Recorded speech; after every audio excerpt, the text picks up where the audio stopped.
राजस्थान में अध्ययनरत विद्यार्थियों का हार्दिक स्वागत, हार्दिक अभिनंदन। प्रिय विद्यार्थियों, आज का वीडियो बहुत ही महत्वपूर्ण है और इस वीडियो में आप देख रहे हैं इसकी हेडिंग। आज की हेडिंग है कि बोर्ड परीक्षा 2021 निरस्त एक नज़र। यानी इस पर हम डिटेल्ड जो है वो जानकारी हासिल करने का प्रयास कर रहे हैं कि कक्षा 10वीं और 12वीं के जो विद्यार्थी हैं उनके लिए एक बहुत ही विशेष वीडियो है और इस पर आज एक महत्वपूर्ण चर्चा कर रहे हैं। चर्चा कौन कौन से विषयों पर होनी है वो चारों पांचों विषय भी मैं आपको बता देता हूं। आज के जो विषय हैं कि परीक्षा निरस्त हो गई, ये सरकार का बहुत अच्छा निर्णय था, बहुत ही महत्वपूर्ण निर्णय था, वाजिब निर्णय था। बहुत सारे विशेषज्ञों की राय लेने के पश्चात सरकार ने ये निर्णय लिया। तो अब इस निर्णय के पश्चात हमारे सामने क्या क्या बातें रह जाती है कि क्या परीक्षा परिणाम की घोषणा होगी, विद्यार्थियों के लिए अंकों का विभाजन किस प्रकार होगा। आज हम जो चर्चा करेंगे, अंक तालिका कैसे बनेगी, इसके बारे में विचार करेंगे कि आपकी अंक तालिकाएं कैसे बनेगी। इसके अलावा और बहुत सारे क्वेश्चन हैं, किन विद्यार्थियों को फायदा होगा, किन विद्यार्थियों को नुकसान होगा, क्या विद्यार्थियों की पुनः परीक्षा होगी, भविष्य में इसका असर क्या रहेगा, और भी कई शंकाएं हैं। उन शंकाओं को भी हम हल करने का प्रयास करेंगे। प्रिय विद्यार्थियों, आजकल अभी जो विद्यार्थी जो प्रमोट हुए हैं उन विद्यार्थियों के लिए अपने कंपटीशन क्लासेस के नाम से अपन जैसे बीएसटीसी के अतिरिक्त आपके बीए बीएड या बीएससी बीएड ये जो कोर्स हैं, या जो विद्यार्थी राजस्थान पुलिस की तैयारी करना चाहते हैं और भी अन्य कंपटीशन्स में जाना चाहते हैं जैसे नेवी है, एयरफोर्स है, बैंकिंग है, उन सभी विद्यार्थियों के लिए कंपटीशन क्लासेस का आयोजन भी कुछ समय के लिए किया गया है। आप विद्यार्थी जुड़े रहें और यदि आप इस प्रकार जुड़े रहेंगे तो आपके लिए बहुत ही अच्छा होगा। मैं ये कहता हूँ कि ये कंपटीशन क्लासेस आगे भी चलती रहेगी, अकेडमिक कक्षाएँ तो चलती रहेगी। जैसे वर्ष 2021-22 के जो विद्यार्थी हैं, जैसे ये 20-21 से थे, 2021-22 के यानी बोर्ड परीक्षा 2022 जो होगी उस परीक्षा में भाग लेने वाले विद्यार्थियों के लिए भी जैसे अपने पीछे से जो 4 विषय हैं, हिंदी साहित्य, हिंदी कंपलसरी, अंग्रेजी कंपलसरी और राजनीति विज्ञान, और इस वर्ष आपके जैसे हिस्ट्री और ज्योग्राफी को भी शामिल करने का प्रयास किया जाएगा। उन सभी विद्यार्थियों की कक्षाएँ भी अपलोड होगी। इसके साथ साथ आपके कंपटीशन क्लासेज चलेगी और कंपटीशन क्लासेस का मतलब है कि आप आज से यदि जुड़े रहेंगे तो साथ रहेंगे तो कंपटीशन क्लासेस आपके बहुत ही फ़ायदेमंद होगी। सभी विद्यार्थी, आप विद्यार्थियों के लिए वीडियो के एंड में नंबर भी बताऊंगा, जो मेरे व्हाट्सएप के नंबर है जिसमें आप व्हाट्सएप पे ऐड हो सकते हैं और ऐड होकर के जो भी कक्षा अपलोड की जाती है या वीडियो अपलोड होता है, वो वीडियो अपलोड होते ही आपके पास नोटिफिकेशन आ जाता है और आप वो वीडियो एजुकेशन से संबंधित है, मोटिवेशन से संबंधित है, अन्य प्रतियोगी परीक्षाओं से संबंधित है, बहुत सारे जो मोटिवेशनल वीडियोस हैं वो अपलोड होते हैं, तो वो आप समय समय पर प्राप्त करते रहेंगे। तो अंत तक मेरे साथ बने रहिएगा। आज का जो विषय है इस विषय पर हम बहुत अधिक अच्छी चर्चा करेंगे। और जहाँ तक अब विद्यार्थी, जैसे जो विद्यार्थी 10th में प्रमोट होकर के 11th में आए हैं, कुछ विद्यार्थी 12th पास करके प्रमोट होकर के गए, तो उनके लिए क्या असर पड़ेगा, क्या उनके लिए ये प्रमोशन या उनका जो प्रमोट की डिग्री है, क्या उनके लिए प्रमोट की डिग्री जो है वो नुकसानदायक है या फ़ायदेमंद है, या किसी विद्यार्थी को मेहनत के अनुरूप उनका परिणाम जारी होगा या नहीं, इसके बारे में हम बहुत सारी चर्चाएं करेंगे आज। तो देखिए, सबसे पहले हम देखते हैं कि क्या परीक्षा परिणाम की घोषणा होगी। पहला प्रश्न, इसका हम निर्धारण करते हैं। हाँ, आपके परीक्षा परिणाम की घोषणा निश्चित रूप से होगी। प्रमोट करने के तरीके अब हम आगे देखेंगे कि प्रमोट आपको किस प्रकार किया जाएगा। परिणाम की घोषणा निश्चित रूप से होगी। विद्यार्थियों के लिए अंकों का विभाजन किस प्रकार होगा, अंक तालिका कैसे बनेगी, ये दोनों जो विषय हैं, ये जो दोनों ही प्रश्न है बहुत ही महत्वपूर्ण है।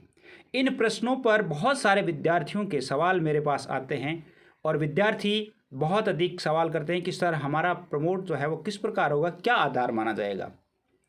तो इसके लिए हम देखते हैं कि हमारे लिए क्या आधार हो, इसके लिए आधार क्या रहेगा मार्कशीट बनाने के। तो सबसे पहले अपन 12th के विद्यार्थियों की बात करते हैं।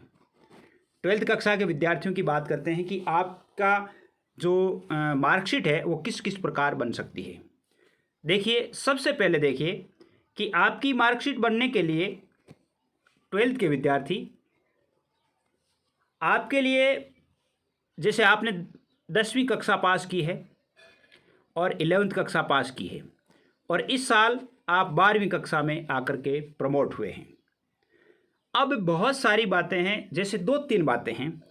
इसका जो विभाजन है वो ये हो सकता है, जैसे आपके जो पहले जो आपके मार्क्स जब होते थे, परीक्षा होती थी, तो उसमें आपके एक पेपर होता था प्लस आपके 20 अंकों के सेशनल मार्क्स होते थे। इस प्रकार कुल मिलाकर के 100 अंक बनते थे। अब आपके 100 अंकों का क्या रुझान रहेगा, 100 अंक कैसे बनेंगे? अब 100 अंक बनाने के लिए जैसे आपके 10th, 11th और प्लस सेशनल मार्क्स जो है वो तो 20 ही रहने हैं। अब जैसे मान लो 10th के 50 और इसके 30 और यानी प्लस बराबर 100 हो गए। अब एक विद्यार्थी जिसके 10th कक्षा में, जैसे हम देखते हैं, अब इसके 2 आधार है। थोड़ा सा आगे और आपको बताऊंगा कि सरकार आपको कभी भी नुकसान में नहीं रखेगी। सरकार की तरफ से आपकी उम्मीदों पे पानी नहीं फिरेगा, ये निश्चित बात है। आपको बिल्कुल संतुष्ट किया जाएगा। अब जैसे मान लो एक विद्यार्थी जिसके 60 अंक हैं 10वीं कक्षा में और 11th कक्षा में जिसके 80% अंक है। कितने अंक है? 10th में उसके 60 है 10th में, और 11th में उसके 80% है। अब इसका जैसे मान लो उसने 50% कर लिया, 50, 30, 20 कर लिया, इसका 50 किया तो वो कितने हो गए? 30 अंक हो गए। और इसके किए जैसे मान लो 24 तो इसके 24 यानी 30% किए तो 24 अंक हो गए, प्लस 20 आपके सेशनल मार्क्स हो गए तो कितने हो गए? यानी 30 और 24 54, 54 20 74% हो गए। एक विद्यार्थी जिसके 10th में 60%, 11th में 80% और अब जैसे मान लो सरकार एक निर्णय ये करती है कि जिस विद्यार्थी के 10th और 11th में से जिस कक्षा में ज़्यादा अंक होंगे उसके 50% जोड़े जाएंगे। एक निर्णय ये भी हो सकता है और ये अच्छा निर्णय भी है कि एक विद्यार्थी को नुकसान नहीं हो, कोई भी विद्यार्थी हो, जिस विद्यार्थी के जैसे 10th में ज़्यादा है तो उसके 50% जोड़े जाए, या 11th में ज़्यादा है तो उसके 50% किए जाए। अब जैसे मान लो इसके 50% किए जाते हैं तो इसके 50% किए जाते हैं तो इसके 40 जुड़ जाएंगे और इसके कितने जुड़ जाएंगे? यानी इसके 30 किया जाता है, इसके 18 जुड़ जाएंगे।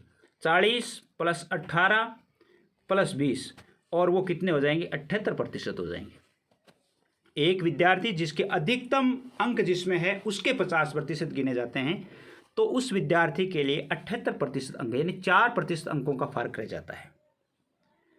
अब जैसे जिस कक्षा में अधिक अंक हो उसके 60% गिने जाएं, 50% गिने जाएं, तो सबसे अच्छी बात तो शायद सरकार यही करेगी। सरकार आपको कभी भी यानी जो विषय विशेषज्ञ हैं वो कभी भी आपको हताश नहीं होने देंगे, आपको बिल्कुल संतुष्ट करेंगे।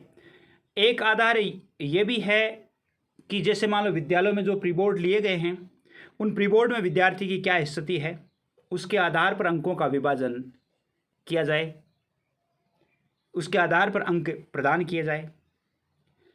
या इस प्रकार जैसे मान लो आप 10th 11th जो है 50 30 20 का ही लगभग यही चल रहा है कि जैसे जिस कक्षा में अधिकतम अंक है उसके 50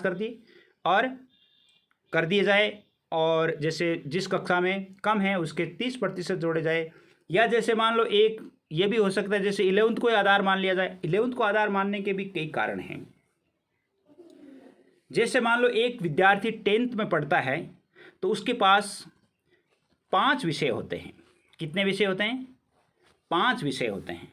और 5 विषय होने से उनमें से जैसे मैथ्स भी होती है, साइंस भी होती है। और उस समय एक विद्यार्थी जिनकी रुचि ज़्यादातर एक मानविक की जो सब्जेक्ट्स हैं जैसे जो आर्ट्स के विषय हैं उन विषयों में ज़्यादा रुचि होती है तो उन विषयों में वो ज़्यादा मेहनत कर पाता है। और मैथ्स में और जैसे साइंस में है वो उसके अंक कम रह जाते हैं। उससे क्या है कि उसके जैसे 10th में बाकी जो विषय हैं उन बाकी विषयों में 80% है और उन 2 विषयों में कम होने से उसके प्रतिशत 60 हो गए हैं। अब वह विद्यार्थी 11th कक्षा में आता है तो 11th कक्षा में क्या है कि ये दोनों विषय हट जाते हैं, मैथ हट जाती है और विज्ञान भी हट जाती है, साइंस भी हट जाती है, और वो उन विषयों में अच्छे मेहनत करके और वह 80% बना लेता है।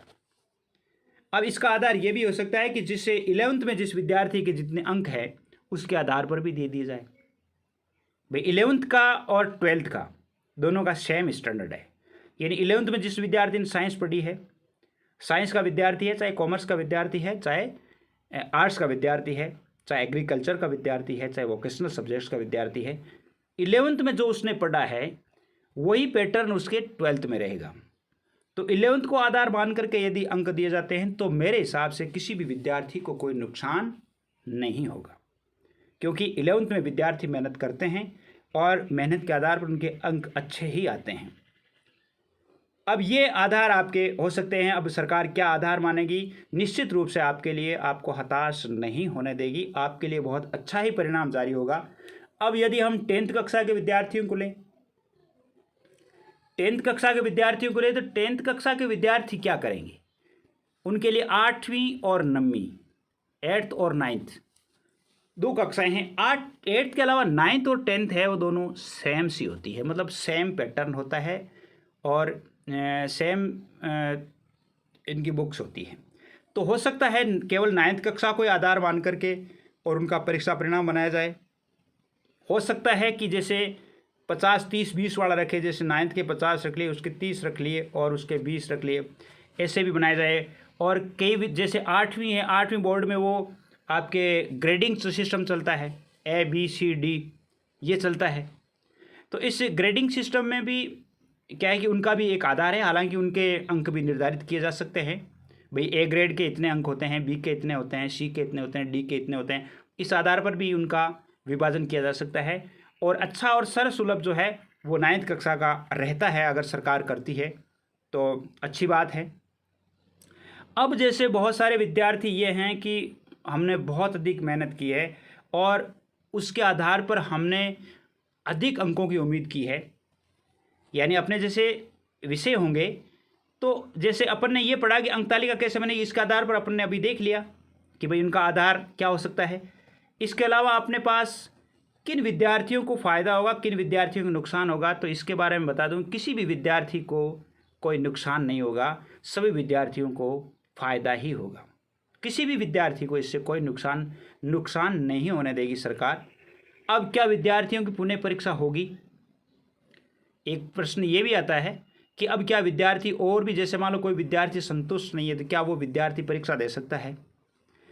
ऐसा अभी तक कोई अपडेट नहीं आया है कि आप कि जो विद्यार्थी परीक्षा देना चाहते हैं वो दे सकते हैं या नहीं दे सकते हैं, ऐसा कोई अपडेट नहीं आया है। भविष्य में इसका क्या असर होगा, ये महत्वपूर्ण पॉइंट है। भविष्य में इसका क्या असर होगा, ये बहुत ही महत्वपूर्ण पॉइंट है। महत्वपूर्ण पॉइंट कैसे है, महत्वपूर्ण पॉइंट ऐसे है कि जैसे मान लो एक विद्यार्थी को प्रोमोटेड दी जाती है और मान लो उसमें प्रतिशत का शो नहीं होता है, प्रदर्शन नहीं होता है, जैसे मान लो केवल प्रोमोटेड लिखा जाता है, प्रोमोटेड लिख दिया, तो उससे जहाँ पर भी अंकों की मान्यता होगी उस जगह ये वो विद्यार्थी बिछड़ जाता है। कई ऐसी वैकेंसीज होती है जिसमें अंकों का मायना होता है। अब रही बात, जैसे मान लो एक विद्यार्थी पढ़ लिख करके बहुत अधिक आगे जाता है, जहां उसके RSIS का इंटरव्यू होता है और उस समय उसके मार्कशीट में प्रोमोटेड लिखा हुआ होता है, तो घबराने की कोई ज़रूरत नहीं है। वहां भी उनकी व्यवस्थाएं होती है। प्रोमोटेड का अर्थ यही होगा कि उस संक्रमण काल के कारण विद्यार्थियों का प्रमोशन किया गया था और वो इसेंशियल था, उसे कोई भी जो विषय विशेषज्ञ हैं, चाहे वो इंटरव्यू लेने वाले हैं, तो वो कोई भी उसे मेंशन नहीं करेगा, वो उसे माइंड नहीं करेगा कि इस विद्यार्थी में केवल प्रोमोटेड लिखा हुआ है और पीछे वाले विद्यार्थी के 90% अंक हैं, ऐसा कुछ भी नहीं होगा। लेकिन उस समय जब इंटरव्यू में आप अच्छा बताएंगे तो आपको अंकों में कोई परिवर्तन यानी नहीं होगा, कोई कटौती नहीं की जाएगी। इसमें घबराने की कोई ज़रूरत नहीं है। तो आप मेहनत करते रहिए। अपने यहाँ जैसे मान लो कक्षाएँ आयोजित की जाती है, उन कक्षाओं में साथ बने रहिए और उम्मीद करता हूँ कि और भी जो भी अपडेट होगी उस अपडेट को लेकर के शीघ्र ही आपके सामने और उपस्थित होऊंगा। कंपटीशन क्लासेज अपनी चल ही रही है और कंपटीशन क्लासेज में अपने जैसे हिंदी, जीके, मेंटल एबिलिटी की भी अपन शुरू करेंगे अब जल्दी। मेंटल एबिलिटी की जो कक्षाएं हैं वो भी जल्दी शुरू करेंगे और वो कक्षाएं भी आप पढ़ेंगे। और मैं कहता हूं कि कंप्लीट जो पेपर होता है, जैसे बीएसटीसी है, बीए बीएड है, बीएससी बीएड है, पीटीटी है, इनका कंप्लीट पेपर जिसमें टोटल 200 क्वेश्चन होंगे और उन 200 क्वेश्चंस को हम हल करते जाएंगे। किस प्रकार हल करना है, क्या क्या आपको सावधानियां रखनी है, उसके बारे में। और भी कई कंपटीशंस होते हैं, उन कंपटीशंस को हल करते समय आपको क्या सावधानियां रखनी चाहिए, कैसे पढ़ना चाहिए, इसके बारे में बहुत अधिक अपडेट अभी बाकी है। वो सारे अपडेट्स आपको एक वीडियो में नहीं बताए जा सकते, तो सारे अपडेट है वो आपको बताते रहेंगे।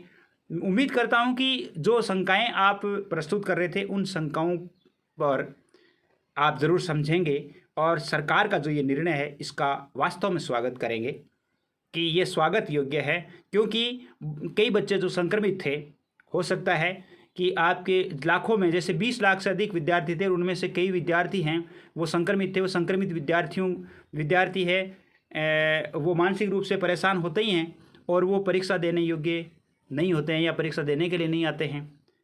तो उन विद्यार्थियों के भविष्य पर क्या होता? प्रोमोट होने से सारे विद्यार्थियों का हित हो गया और सारे विद्यार्थी जो है वो एक साथ, यानी हम अपनी नहीं सोचे, सभी की सोचें। कई विद्यार्थी जो अभी जैसे कोरोना के संक्रमण से गुजर रहे थे, जिनको कोरोना का संक्रमण हो गया था, वो विद्यार्थी मानसिक रूप से परीक्षा देने में सक्षम नहीं थे, तैयार ही नहीं थे। तो उन विद्यार्थियों का क्या होता? इसलिए सभी को सर्वहित देख करके, और सरकार ने ये बहुत अच्छा निर्णय लिया है, ऐसी कोई बात नहीं है, सभी विद्यार्थियों का हित किया जाएगा, उसमें कोई विद्यार्थी नुकसान में नहीं रहेगा। बहुत सारे विद्यार्थी कहते हैं कि मेरे नुकसान हो जाएगा, वो नुकसान हो जाएगा, तो आप निश्चिंत रहें, कोई नुकसान नहीं होगा। आप सभी के लिए जो व्हाट्सएप ग्रुप बनाया गया है, उस ग्रुप के लिए आपको नंबर बता दूं मैं, ये नंबर हैं अपने ग्रुप के, जैसे 9610208295, इन पर आपके लिए व्हाट्सएप ग्रुप का निर्माण किया गया है, जिसमें बॉयज़ का अलग है, गर्ल्स का अलग है, ऑल राजस्थान के लिए। अब आगे धीरे धीरे जैसे अपने 10th और 12th के जो टेस्ट लिए जा रहे थे, उसी प्रकार अपन कंपटीशन क्लासेज के टेस्ट भी आयोजित करेंगे और टेस्ट में जो अच्छे अंक लाएंगे उन विद्यार्थियों का नाम है वो अनाउंस भी करने की भी घोषणा की जाएगी कि इन विद्यार्थियों ने या इस विद्यार्थी ने इस कंपटीशन या इस टेस्ट में प्रथम स्थान हासिल किया है। तो वो सारी बातें हैं, वो आगे की बातें हैं। तो आप व्हाट्सएप ग्रुप से जुड़े, इस चैनल को आप सब्सक्राइब अवश्य कर लें, ताकि आपके लिए भविष्य के लिए अच्छे अच्छे मोटिवेशनल वीडियोस भी बनते रहेंगे, आते रहेंगे। आज के लिए बस इतना ही। जय हिंद, जय भारत।